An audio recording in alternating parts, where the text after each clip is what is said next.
जीवमुदग्वं जिह्वरवसेन जेनेतेष्टं देवीन्द्रविन्दवन्दं वन्दे तं सर्वदा शिरसा।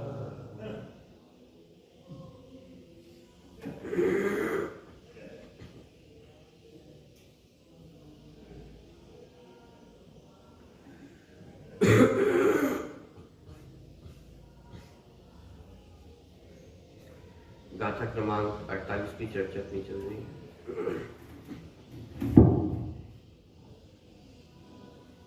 गाथा का पाठ एक बार आपसे करते हैं। मामुच्यः मारजः मादुसह एठेणेठे अठेषु थिर्मेच्छहि जयि चेत्तम्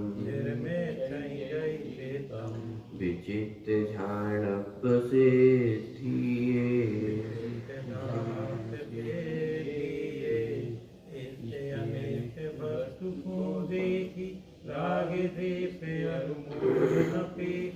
जो चित्त को तेरे करना हो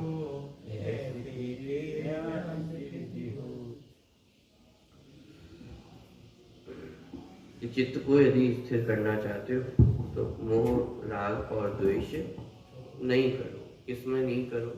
इष्ट अट्ठेसु माने इष्ट और अनिष्ट पदार्थों में मोह राग और द्वेष को मत करो। इस प्रकार ध्यान के स्वरूप को स्पष्ट करते हुए आर्त ध्यान, रौद्र ध्यान और धर्म ध्यान की चर्चा कल अपन ने पूर्ण की थी।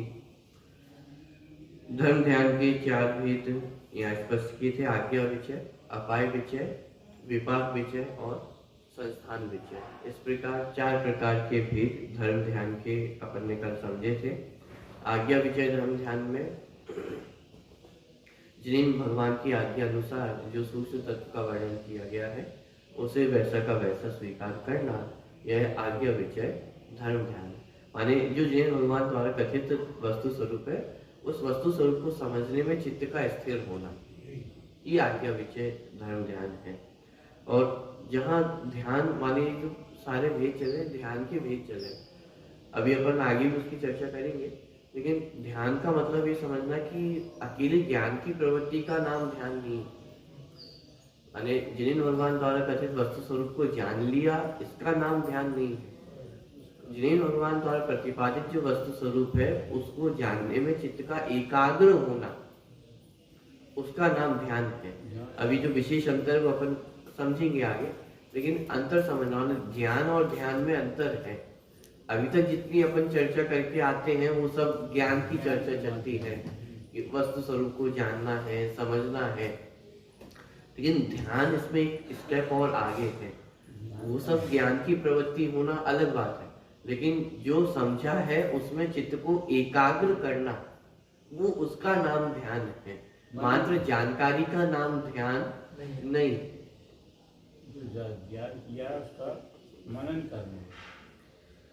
मनन करना भी एक तरह से वो ज्ञान के अंतर्गत ही आ जाता है। ध्यान उसमें भी एक स्टेप आगे है, अभी उसकी चर्चा अपन करेंगे, विषय भी अपन लेने वाले हैं।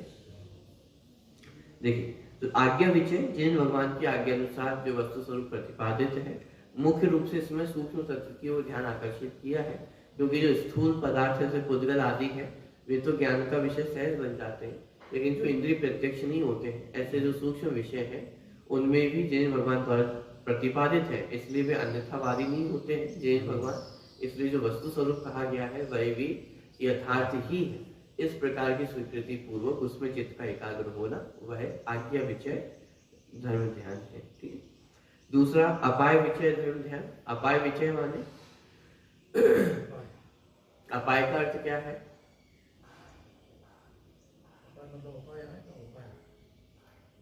अपाय और उपाय दो अलग अलग शब्द हैं।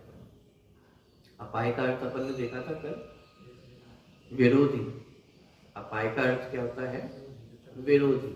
तो मोक्ष का जो मोक्ष मार्ग के जो विरोधी हैं, ऐसे मिथ्या दर्शन, मिथ्या ज्ञान और मिथ्या चारित्र, तो उनके अभाव का विचार करना, माने किस प्रकार से सम्यक दर्शन ज्ञान चारित्र की प्राप्ति हो, और किस प्रकार से मिथ्या दर्शन ज्ञान चारित्र का अभाव हो।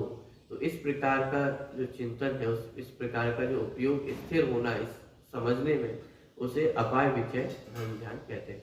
माने मुख्य रूप से इसमें मिथ्या दर्शन ज्ञान चारित्र और सम्यक दर्शन ज्ञान चारित्र, मोक्ष मार्ग और संसार मार्ग दोनों का ही स्वरूप को समझने में जो चित्त का एकाग्रपना होता है वह अपाय विचय धर्म ध्यान है। ठीक है।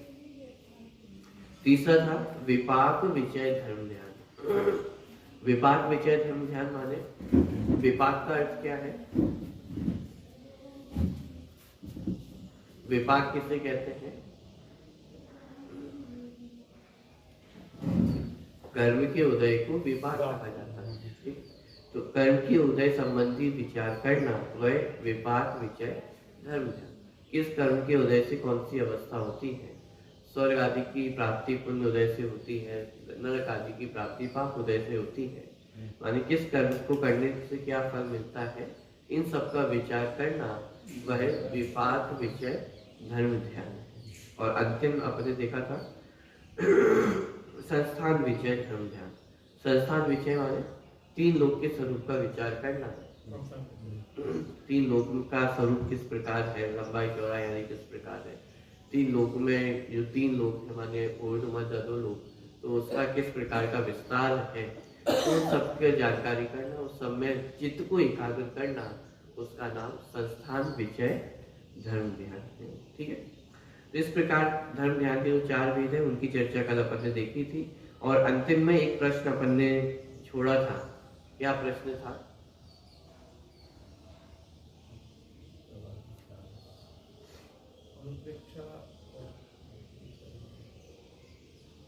अनुप्रेक्षा और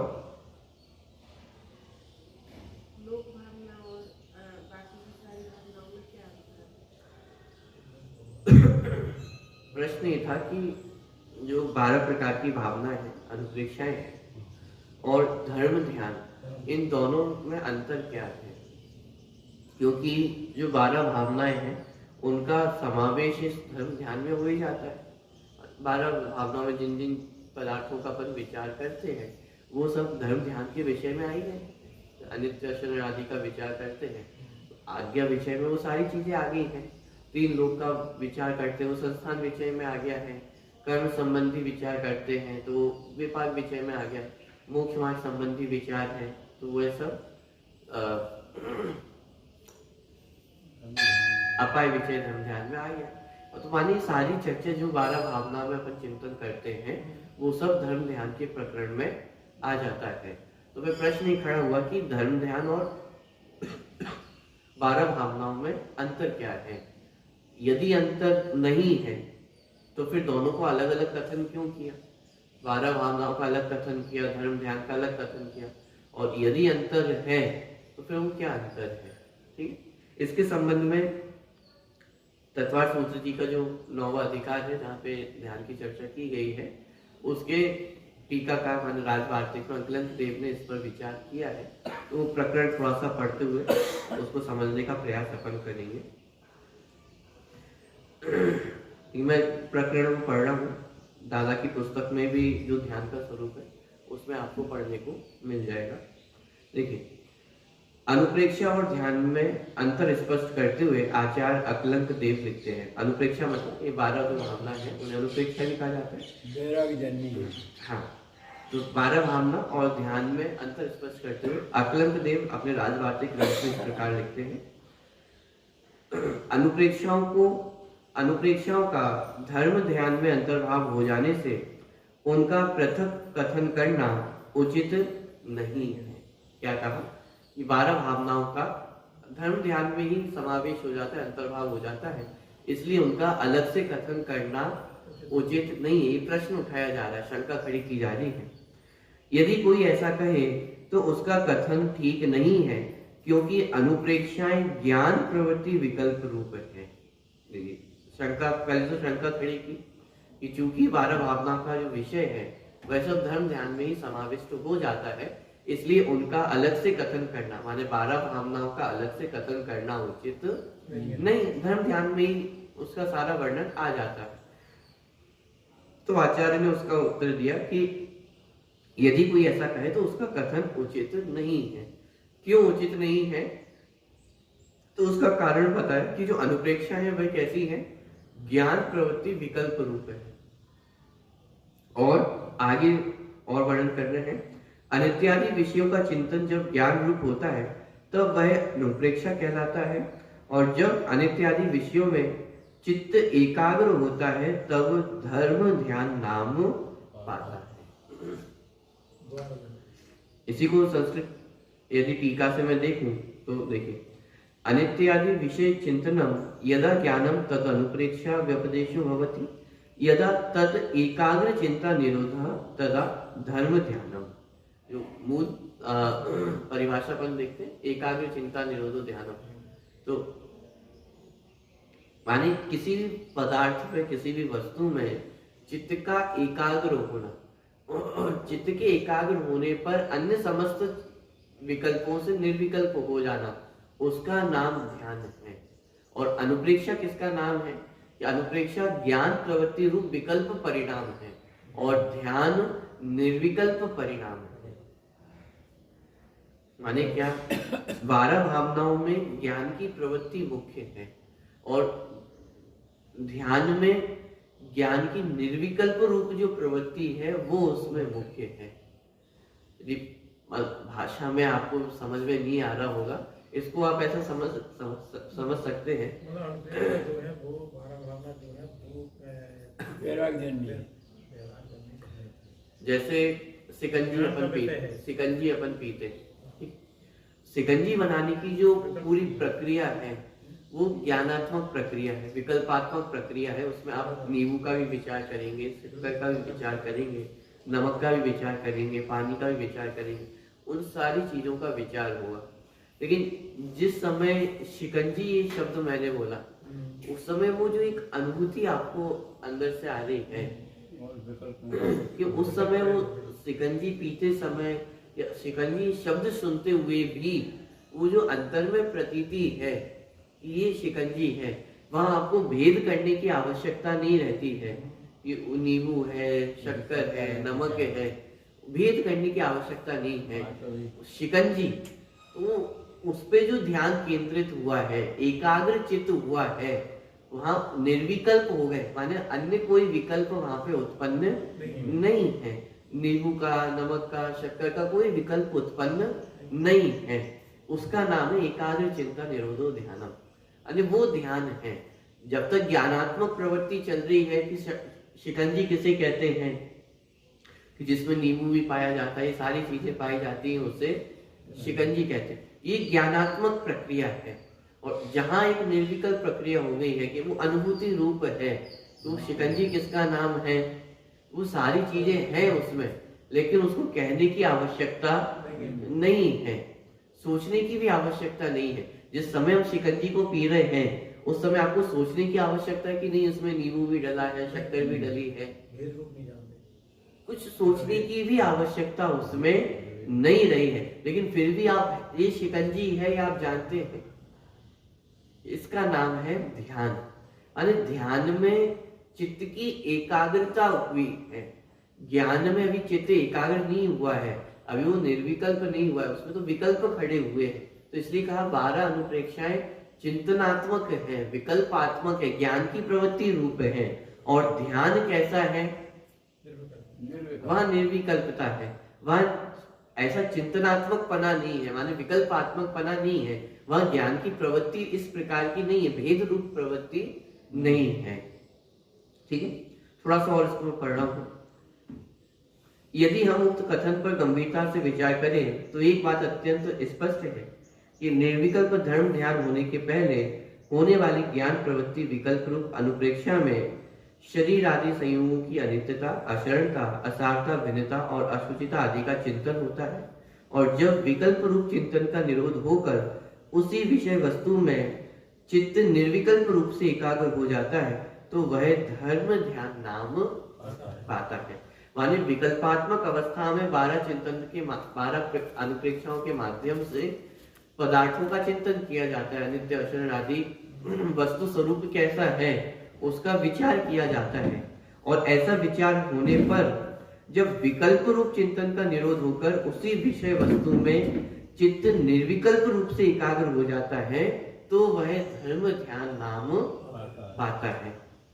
माने एक तो हुआ आत्म संबंधी विकल्पात्मक विचार करना, आत्मा कैसा है, ज्ञान दर्शन वाला है, इतने इतने गुण पाए जाते हैं, ऐसा स्वरूप है, ये सब ज्ञानात्मक प्रक्रिया हो गई है, विकल्प रूप होगी। लेकिन इन विकल्पों को जानने के बाद, इस विकल्प रूप से आत्मा को जानने के बाद एक निर्विकल्प रूप से जो अनुभूति है उसका नाम ध्यान है।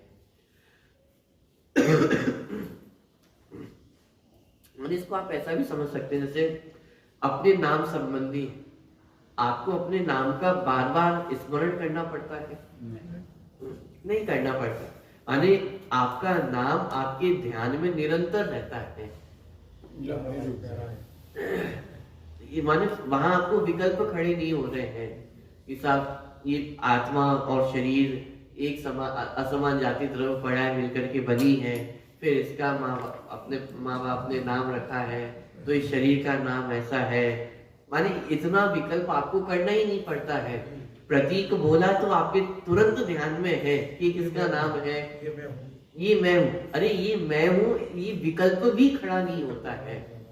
पॉइंट पकड़ में आ रहा है। शब्दों में ये विकल्प खड़े होंगे, समझाने में विकल्प खड़े होंगे कि प्रतीक नाम का मैं हूँ, मेरा नाम प्रतीक है, मेरे माता पिता ने नाम रखा है, ये सारे विकल्प खड़े होंगे समझाने में। लेकिन जिस समय नाम लिया जा रहा है उस समय कोई विकल्प नहीं है। तो ये जो लेवल अपनी पहुंच गई है इसका नाम ध्यान है, जहाँ निर्विकल्प हो गए हैं, माने कोई विकल्प नहीं है, इसका नाम है निर्विकल्प। आप अपने घर संबंधी कैसे हैं? निर्विकल्प है।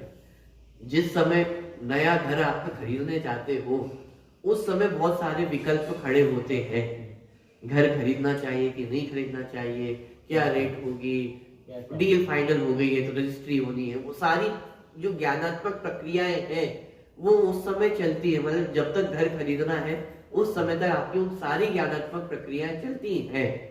लेकिन जिस समय आपने वो घर खरीद लिया है, सब डील फाइनल हो चुकी है, सारी फॉर्मेलिटीज पूरी हो चुकी है और आपका जो चित्त उसमें जुड़ चुका है, ये मेरा घर है, अब आप उस घर संबंधी निर्विकल्प हो जाते हैं। पॉइंट पकड़ना। अपने घर जाना है तो ये बोलने पर आपको एक एक विचार करना पड़ता है कि मेरे घर का आकार ऐसा है, मेरे घर में इतने रूम हैं, ये किचन है, बालकनी है, माने इतना विचार करना पड़ता है। घर बोलने पर कोई विचार नहीं करना पड़ता है। घर बोलते ही यद्यपि पूरा घर आपके इमेज में, आपके ध्यान में है, आपके ज्ञान का विषय है कि घर बोला है तो घर कैसा है, कितने रूम है, क्या आकार है, क्या कुछ है, वो सब आपके ज्ञान का विषय है। लेकिन बदल क्या गया है, अब भेदात्मक विकल्प रूप वह नहीं है, एक निर्विकल्प रूप से अनुभूति है आपको कि ये मेरा घर है, ऐसा है, कितने कमरे हैं, वो सब आपके ज्ञान का विषय है, लेकिन वहां भेद नहीं है। तो उस लेवल तक पहुंचने का नाम ध्यान है। ज्ञानात्मक प्रवृत्ति होना वह 12 अनुप्रेक्षा है, लेकिन चिंतन को छोड़ करके चित्त का एक स्वरूप में स्थित होना, उसका नाम ध्यान है। पॉइंट पकड़ आ रहा है। 12 प्रकार का जब चिंतन होगा तो आप एक बार में अनित्यता का विचार करेंगे, अशरणता का विचार करेंगे, अशुचिता का विचार करेंगे, लेकिन ध्यान में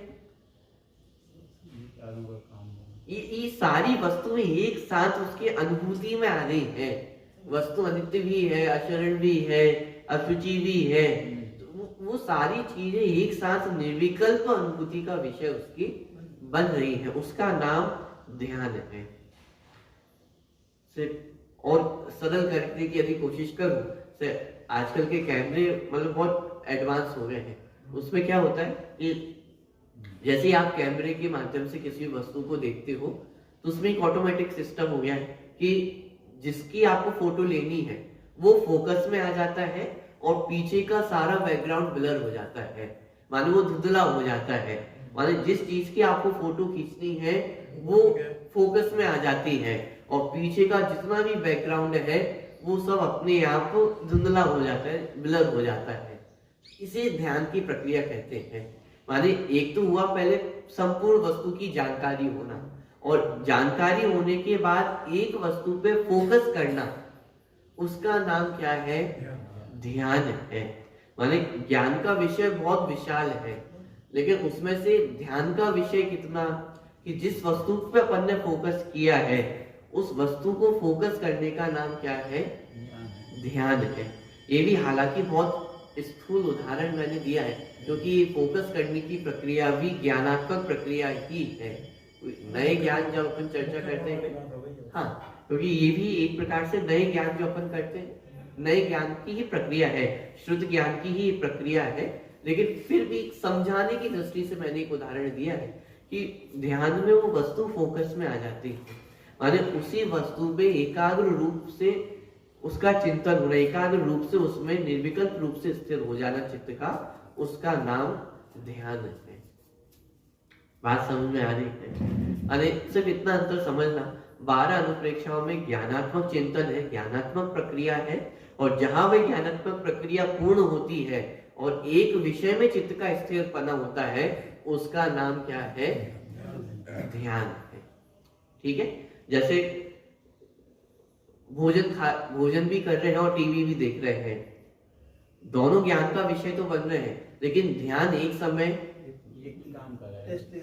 एक ही वस्तु पे रहेगा। जिस समय आपका ध्यान भोजन पे है तो उस समय टीवी देखते हुए भी आपको पता ही नहीं चलेगा आपने क्या सुना, आपने क्या देखा। जिस समय टीवी पे फोकस हो गया है उस समय भोजन का आपको पता नहीं चलेगा कि अभी आपने क्या खा लिया है। होता है वैसे, बहुत बार होता है कि टीवी देखते देखते आप भोजन कर रहे हो तो सिर्फ 2 रोटी खा ली, 3 रोटी खा ली, फिर एकदम से विचार आता है कि अरे मैंने 2 रोटी खाई है कि 3 रोटी खाई है। ऐसा कभी ना कभी आपके जीवन में हुआ होगा, अरे भोजन करते करते 3 रोटी खा ली, 4 रोटी खा ली, और फिर एकदम से विचार आता है कि अरे 2 रोटी खाई है कि 3 रोटी खाई है। ये उपयोग अभी दूसरी जगह, ध्यान आपका दूसरी जगह पर केंद्रित है।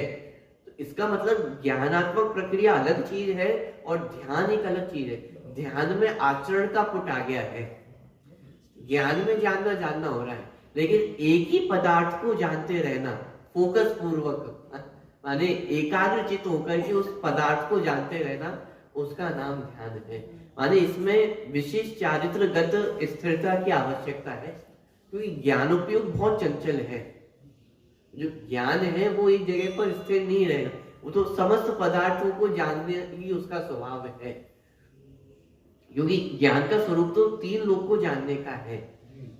ज्ञान का स्वरूप ऐसा नहीं है कि सिर्फ एक वस्तु को ही जानता रहे। ये तो ज्ञान का स्वभाव है कि वो समस्त वस्तुओं को जाने। ज्ञान भेद नहीं करेगा कि मैं आत्मा को जानूं और पुद्गल को नहीं जानूं, क्योंकि ज्ञान का तो स्वभाव ही जानना है। और ज्ञान यदि जानना बंद कर दे तो वो ज्ञान ज्ञान ही नहीं है। यदि वो इतना भी भेद कर ले कि भाई ये पुद्गल है तो मैं इसको नहीं जानूं, ये ज्ञान का स्वभाव ही नहीं है। ज्ञान का स्वभाव तो जानना ही है। तो फिर चाहे जीव हो, पुद्गल हो, धर्म अधर्म, आकाश काल, कोई भी द्रव्य हो, ज्ञान का स्वभाव जानना है और वो जानने का कार्य निरंतर करता है। अब इसमें एकाग्र चित्त करना ये चारित्रगत विशेषता है, यानी चारित्र का पुट इसमें है कि एक पदार्थ पे अपने ज्ञान को फोकस करना, इसमें विशेष स्थिरता की आवश्यकता होती है। तो यहाँ चारित्र गुण अपना कार्य करेगा और उपयोग को एक जगह पर स्थिर करता है। और ये संसार दशा में क्षायोक्षमिक ज्ञान में अधिक आवश्यकता है। क्यों? क्योंकि क्षायोक्षमिक दशा में जो हमारा उपयोग है वो एक बार में एक जगह पर ही लगता है। केवल ज्ञान में उपयोग एक साथ समस्त जगह पर लगता है। में आ रहा है, केवल ज्ञान में लगाना नहीं पड़ता, वो तो सब मतलब केवल ज्ञान में ऑटोमेटिक व्यवस्था है। जैसे हमें तो जैसे जिनवाणी पढ़ रहे हैं तो यहाँ उपयोग फोकस करना पड़ेगा, तब जाकर के आप अध्ययन कर पाओगे। और यदि आप फोकस ना करो आप पढ़ नहीं पाओगे। लेकिन केवल ज्ञान की तो ये ऑटोमेटिक की विशेषता है कि वो ज्ञान हमेशा ऑटो पायलट मोड पे रहता है, कि वो फोकस मोड पे ही रहता है, उपयोग रूपी ही रहता है। माने चाहे पुद्गल को जाने चाहे आत्मा को जाने, वो उपयोग रूप आत्मा पे भी उपयोग है, पुद्गल में भी उपयोग है। पॉइंट पकड़ में आ रहा है? तो इसलिए वहां पे ध्यान की विशेषता नहीं कही है, और इसलिए सिद्ध दशा को ध्यान रूप नहीं कहा, ध्यान के फल रूप कहा है। माने सिद्ध दशा कैसी है? सिद्ध भगवान ध्यान करते हैं या ध्यान के फल को अनुभव करते हैं? तो वहां पे लिखा सिद्ध दशा ध्यान रूप अवस्था नहीं है, सिद्ध दशा ध्यान के फल रूप अवस्था है। ध्यान की आवश्यकता तो छावशमिक दशा में है, जहाँ ज्ञान समस्त विषयों में भटक रहा है, वहां वो ज्ञान आत्मा में स्थित हो। माने जो ज्ञान सारे विषयों को लक्षित कर रहा है, तो वहां से खींच करके ज्ञान को आत्मा में स्थिर करना, ये क्षौक्षमिक दशा में, संसार दशा में इस ध्यान की आवश्यकता है। क्योंकि ज्ञान का विषय विकल्पात में है। हाँ, क्रमिक है। संसार दशा में उपयोग भटकेगा और क्रमिक उपयोग है। माने एक बार में एक जगह स्थित हो सकता है, या तो आत्मा में होगा या बाहर स्थित होगा। तो ध्यान के माध्यम से जो उपयोग बाहर भटक रहा था, उस उपयोग को खींच करके कहाँ पे लाते हैं? अपने आत्म स्वरूप में स्थिर करते हैं। तो इसका नाम ध्यान है। ठीक है, तो इसलिए 12 भावनाओं में और ध्यान में ये अंतर है। 12 भावनाएं चिंतनात्मक है, और जो ध्यान है वो निर्विकल्पात्मक अवस्था है, वहां ऐसे भेद खड़े नहीं होंगे। तो ये थोड़ा मोटा जो अंतर है 12 भावनाओं में और ध्यान में, उसको समझना। ठीक है, तो इस प्रकार हालांकि अंतिम जो परिभाषा दी थी संस्थान विषय की, कि पहले कही हुई लोक अनुप्रेक्षा के चिंतन को संस्थान विषय नामक चौथा धर्म ध्यान कहते हैं। माने यहाँ पे तो एक सामान्य परिभाषा दी कि भाई जो लोक अनुप्रेक्षा में अपन समझ के आए हैं, तो उसी का विचार करना, उसका नाम संस्थान विषय धर्म ध्यान है। लेकिन राजवार्तिक में अकलंक देव ने इसका थोड़ा और विशेष खुलासा किया कि 12 अनुप्रेक्षाओं में और धर्म ध्यान में अंतर है। 12 अनुप्रेक्षाएं चिंतनात्मक है, ज्ञान की विकल्पात्मक अवस्था है, और ध्यान ज्ञान की निर्विकल्पात्मक अवस्था है।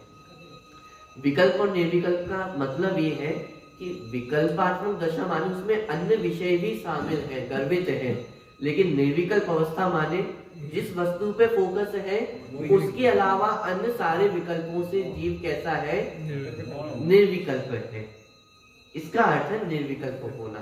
माने जिस विषय पर बस फोकस है, अपना उपयोग फोकस है, उसको छोड़ करके अन्य विषयों से वो ज्ञान कैसा है? निर्विकल्प है। जिस समय हम शिकंजी का आनंद ले रहे हैं, उस समय नींबू, नमक, शक्कर इनके विकल्प से निर्विकल्प है। यदि इनका विकल्प खड़ा होता रहे तो शिकंजी का आनंद लेना। तो इस तरह का थोड़ा सा, माने ये सिर्फ स्थूल उदाहरण ही है ध्यान को समझाने के लिए। निर्विकल्प होना, ज्ञान का निर्विकल्प होना माने कि तत्संबंधी विकल्पों का खड़ा नहीं होना। आत्मा में ज्ञान दर्शन है, चारित्र है, सुख है, वीर है, ये सब ज्ञानात्मक अवस्थाएं हैं। ध्यान किसका नाम है? कि जहां पर ये विकल्प भी खड़े नहीं होंगे। माने क्या? आत्मा में ज्ञान दर्शन है, ये ज्ञानात्मक अवस्था, लेकिन उस ज्ञान दर्शन का अनुभव होना, ये ध्यान रूप अवस्था है। पॉइंट पकड़ में आ रहा है? ठीक है, तो हालांकि यहाँ पर जितना ध्यान का वर्णन किया गया है वो चिंतनात्मक वर्णन ही किया गया है कि आज्ञा विषय धर्म ध्यान माने क्या, जिन भगवान की कहे अनुसार जो आज्ञा में आए तत्व है उनका विचार करना, वह आज्ञा विषय। अपाय विषय मोक्ष मार्ग, संसार मार्ग का चिंतन करना, विपाक विषय कर्मोदय का विचार करना, संस्थान विषय लोक आदि का विचार करना। लेकिन इसमें भी इतना विशेष समझना कि ये भी मात्र ज्ञानात्मक प्रक्रिया नहीं है। जब तक ज्ञान के लेवल पे है तब तक वह ध्यान नहीं है। ध्यान कब होगा? कि जब उसमें चित्त एकाग्र हो। जिन भगवान के द्वारा जो जीव अजीव का तत्व बताया गया है, स्वरूप बताया गया है, उस स्वरूप में को समझने में चित्त को एकाग्र करना, उसका नाम ध्यान है। ठीक, मोटा मोटा सिर्फ ज्ञान और ध्यान, इन दोनों में अंतर है। ज्ञान एक ज्ञानात्मक प्रक्रिया है, जानना। ध्यान उसी वस्तु को जानते रहना, उसका नाम ध्यान है। ठीक, तो इस प्रकार ये धर्म ध्यान का जो प्रकरण है वो अपना यहाँ पे पूरा हुआ है। धर्म ध्यान के संबंध में एक बात और समझना, धर्म ध्यान के नाम पर जगत में बहुत सारी चीजें कराई जाती हैं।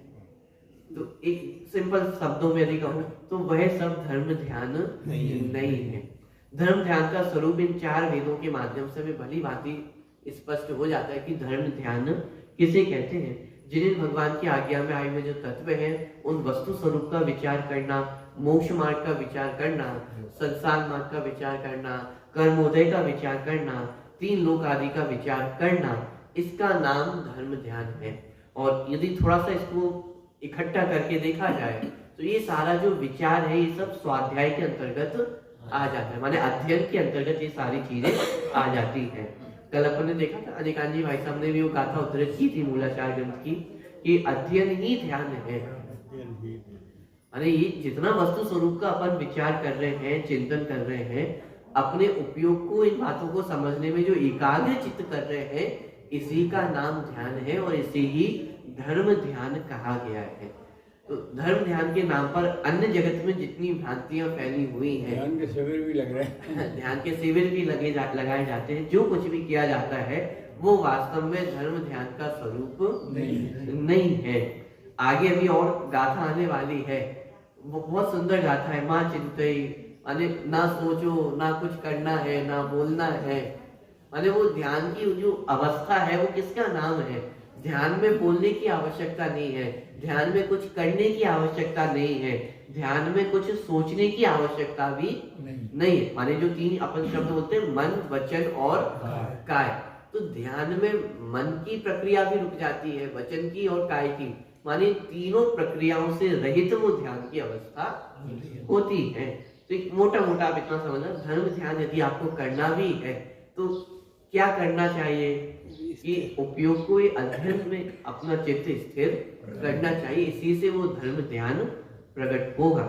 और जब अपन प्रतिमाओं का वर्णन पढ़ते हैं तो उसमें एक तीसरी प्रतिमा आती है। कौन सी प्रतिमा है? सामायिक प्रतिमा। सामायिक प्रतिमा को भी यदि देखा जाए तो ध्यान की ही प्रक्रिया है। सामायिक में क्या करते हैं? उपयोग को स्थिर करने का ही तो उपक्रम है पूरा। ये हमारा चित्त जो उपयोग बाहर पदार्थों में भटकता है, तो सामायिक के काल में वो सारे उपयोग को अपन अपने स्वरूप में स्थिर करने का प्रयास करते हैं, तो वो भी एक ध्यान की प्रक्रिया है। तो यदि धर्म ध्यान को समझना है तो मूल रूप से तो अध्ययन ही ध्यान है। और उसको यदि थोड़ा सा और आगे अपन लेकर के जाए तो जो सामायिक की बात अपन तीसरी प्रतिमा के अंतर्गत समझते हैं वो ध्यान का स्वरूप है, उसे धर्म ध्यान के अंतर्गत लिया जा सकता है। लेकिन इसके अलावा अन्य जो कुछ भी धर्म ध्यान के नाम पर चलता है वो सब धर्म ध्यान का स्वरूप नहीं है।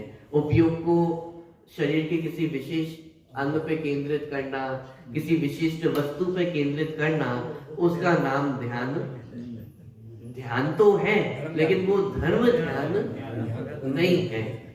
उपयोग का चित्त अपन एकाग्र कर रहे हैं तो ध्यान तो नाम फिर भी अपन कह सकते हैं, लेकिन जिसे धर्म ध्यान कहा गया है, जो मोक्ष मार्ग में साधक है, वो धर्म ध्यान ये नहीं।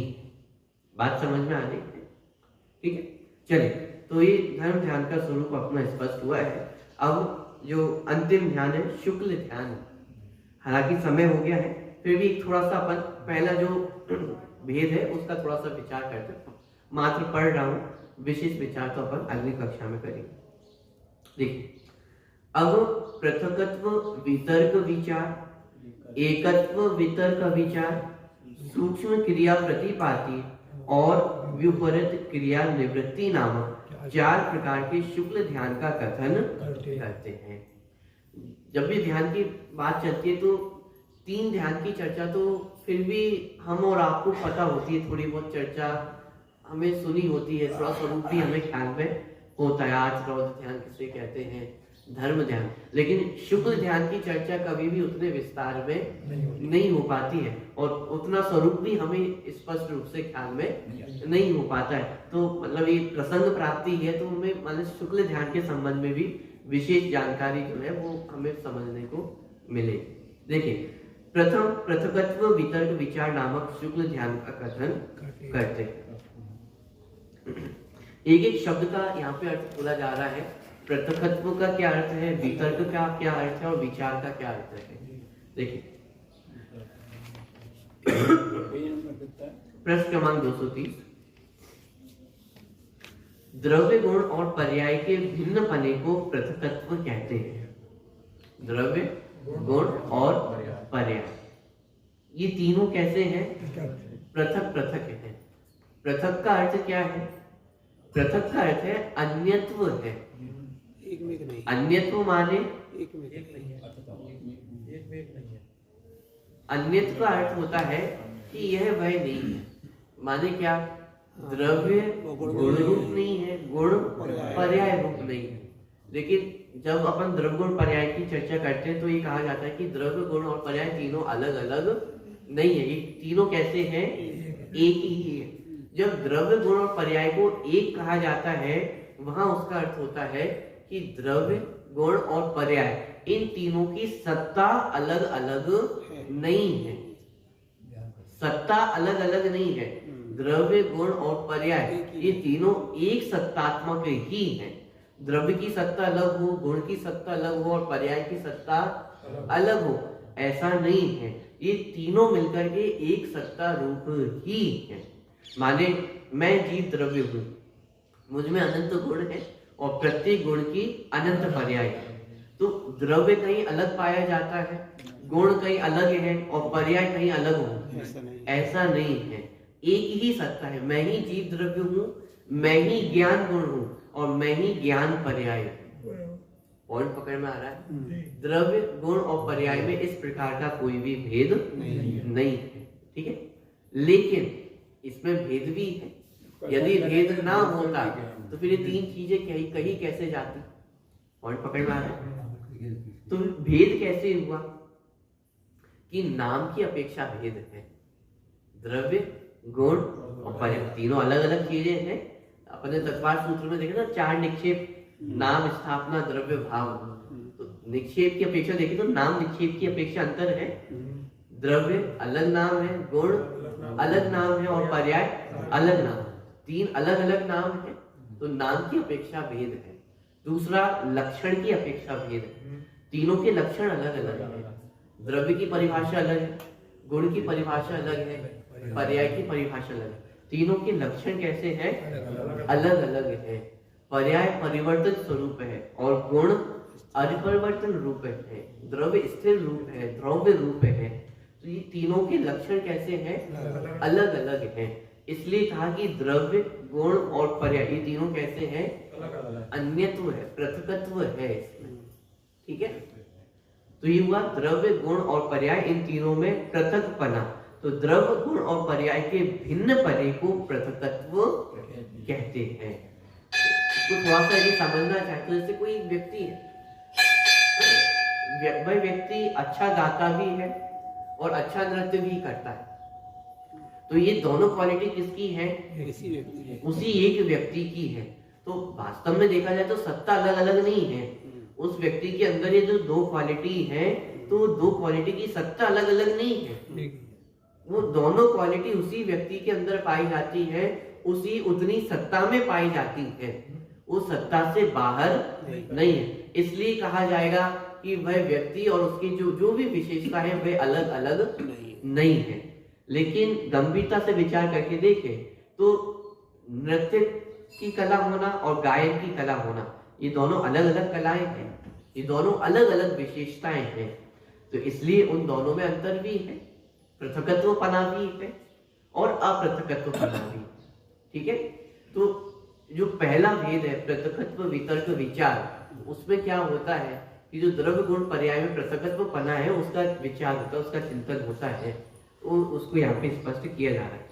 तो द्रव्य गुण और पर्याय के भिन्न पने को पृथकत्व कहते हैं। स्वशुद्धात्मा की अनुभूति जिसका लक्षण है, ऐसे भाव श्रुत को और उसके स्वशुद्धात्मा के वाचक अंतर्जल्प रूप वचन को वितर्क कहते हैं। यहाँ पे थोड़ी सी मिसप्रिंटिंग है, वो प्रिंट नहीं हो पाया, पूरा शब्द है वाचक अंतर्जल्प, ठीक है। देखिए पहले से वर्णन किया पृथकत्व किसे कहते हैं।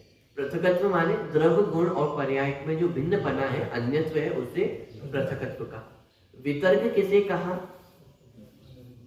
कि जो भाव शुद्ध ज्ञान है, भाव शुद्ध ज्ञान माने शुद्धात्मा की अनुभूति रूप जो ज्ञान है उसे भाव शुद्ध ज्ञान कहा जाता है।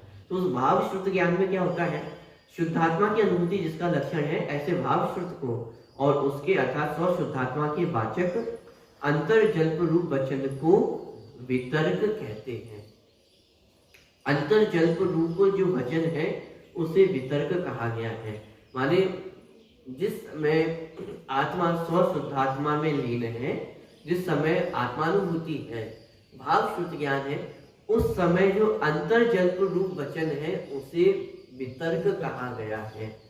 माने क्या, जिस समय स्व शुद्धात्मा में लीन है उस समय भी जो उपयोग है वो द्रव्य गुण पर्याय के चिंतन में लगा रहता है।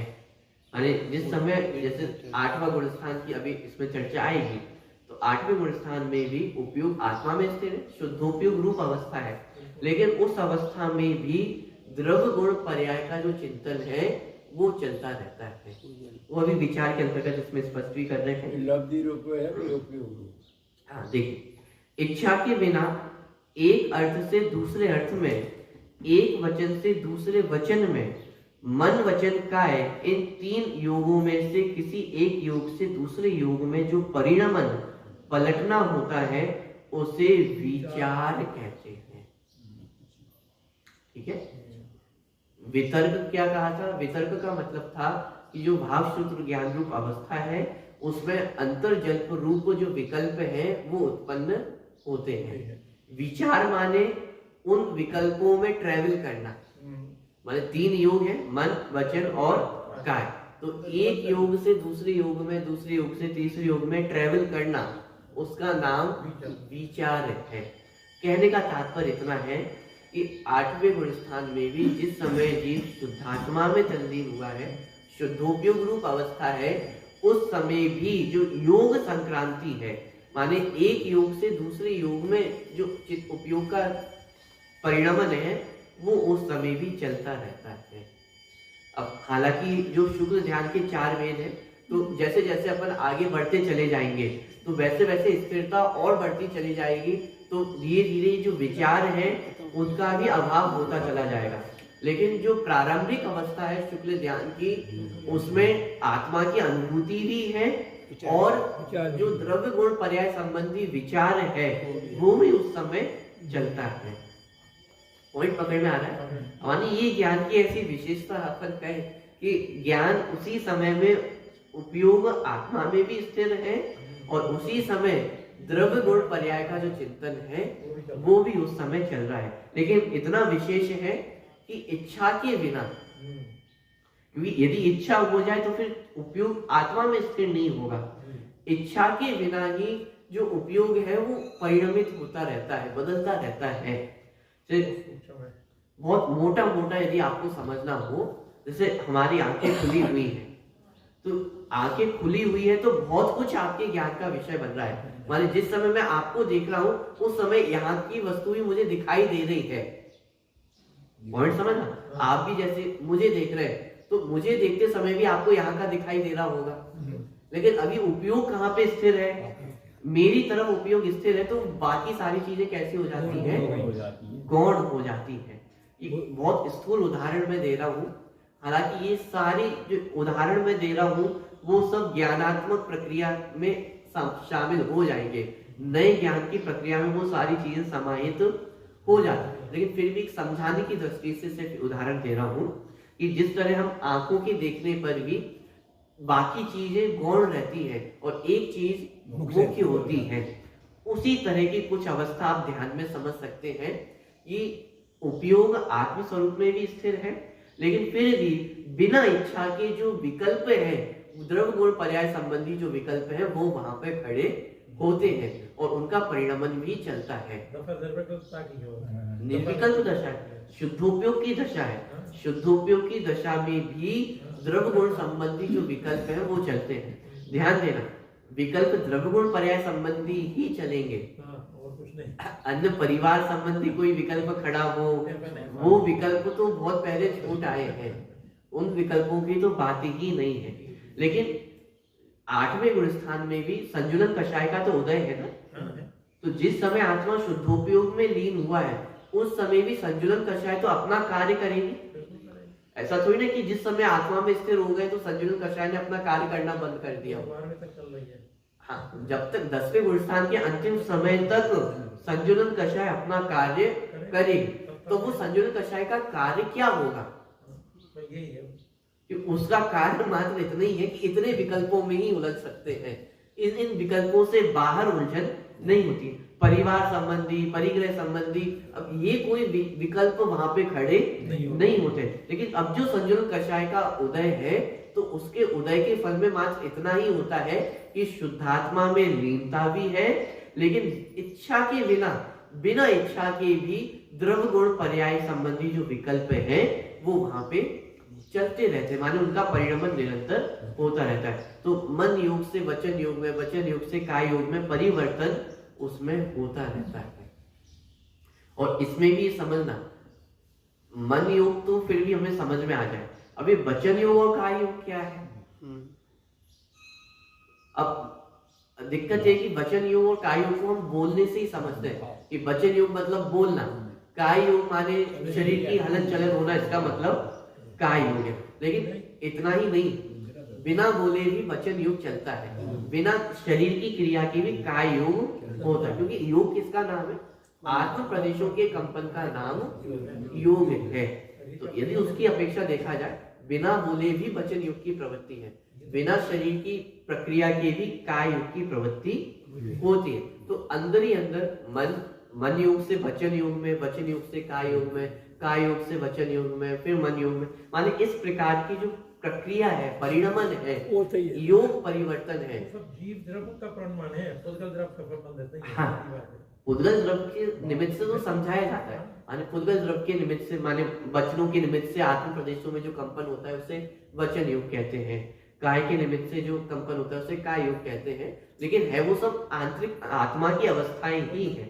तो अंतरंग में वो तीनों योगों का परिवर्तन बिना इच्छा के चलता है, उसे कहा जाता है प्रत्यकत्व वितर्क विचार। माने जो पहला शुक्ल ध्यान की अवस्था है उसको यहाँ पे स्पष्ट किया गया है। माने पहले शुक्ल ध्यान में क्या होता है कि सिंपल लैंग्वेज में आप समझे, आत्मा में स्थिरता भी है, शुद्धोपयोग भी चल रहा है, और उसी समय द्रव्य गुण पर्याय संबंधी विकल्प भी चलते हैं। लेकिन इतना विशेष है कि बिना इच्छा पूर्वक, इच्छा के सहित तो शुद्धोपयोग ही ना रहे, इच्छा खड़ी हो जाए तो फिर शुद्धोपयोग का ही अभाव हो जाए। बिना इच्छा के द्रव्य गुण पर्याय संबंधी जो विकल्प है वहां चलते रहते हैं। इसका नाम है पहली शुक्ल ध्यान की अवस्था, पृथकत्व वितर्क विचार। ठीक है, इसका अर्थ इस प्रकार है, यद्यपि ध्यान करने वाला पुरुष निशुद्धात्मा का संवेदन छोड़कर बाह्य पदार्थों का चिंतन नहीं करता है। माने इसको स्पष्ट किया जा रहा है कि विकल्प होने का मतलब ये नहीं है कि बाह्य पदार्थों का विकल्प होने लग जाएगा, ध्यान को छोड़कर के बाह्य पदार्थों का विचार होगा, ये इसका अर्थ नहीं है। तो भी उसे जितने अंश में स्वरूप में स्थिरता नहीं है उतने अंश में इच्छा के बिना विकल्प उत्पन्न होते हैं। इस कारण इस ध्यान को पृथकत्व वितर्क विचार कहते हैं। यह प्रथम शुक्ल ध्यान उपशम श्रेणी की विवक्षा में अपूर्व करण उपशमक, अनिवृत्तिकरण उपशमक, सूक्ष्म सांप्राय उपशमक और उपशांत कषाय, इन 4 गुण स्थानों में होता है। और छपक श्रेणी की विवक्षा में अपूर्व करण छपक, अनिवृत्तिकरण छपक और सूक्ष्म सांप्राय छपक, इन 3 गुण स्थान में होता है। इस प्रकार प्रथम शुक्ल ध्यान का व्याख्यान होगा। माने ये गुण स्थान बताए कि पहला शुक्ल ध्यान कितने गुण स्थानों में होता है? 4 में और 3 में। उपशम श्रेणी की अपेक्षा देखेंगे तो 8, 9, 10 और 11, इन 4 गुण स्थानों में ये शुक्ल ध्यान होता है। और छपक श्रेणी की अपेक्षा देखेंगे तो 8, 9 और 10, यहीं तक वह शुक्ल ध्यान होता है। 12वें गुण स्थान में क्यों नहीं कहा?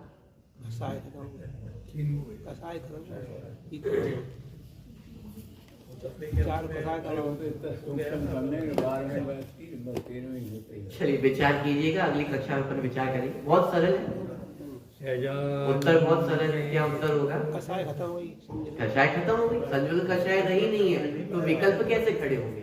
ठीक है, सहजानंदी सोत्र स्वरूपी अविनाशी में आत्म स्वरूप। सहजानंदी सोत्र स्वरूपी अविनाशी में आत्म स्वरूप। सहजानंदी सोत्र स्वरूपी अविनाशी में आत्म स्वरूप। स्तुति नंबर 22 पेज नंबर 29 स्तुति नंबर 22 कभी निकालना है 22 नंबर स्तुति। मंदिर मुख से पुलवा के रे जागी कुंज कुंज कूदे माल रे जिने जी की वाणी भली रे वाणी मन लागे भली इसमें सारे समय से ताजे वाणी गूंजा पावड़ और गूंजा पंचासी गूंजा जो प्रवचन सार रे जिन जी की वाणी भली रे। हम सारे बूढ़ा नयन सारे बूढ़ा समय का सारे वाणी भली सुगंधि भरा जो जिंदगी का ओंकार नाद रे जिन जी की वाणी भली रे।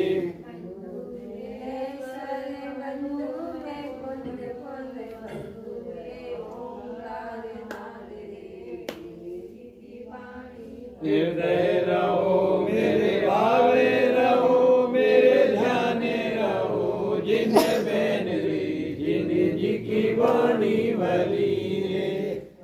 देव की वाणी की गूंज जिन जी की वाणी भली। जा वाणी के ज्ञान से सूझे लोकालोक सो वाणी मत करनम सदा जीत।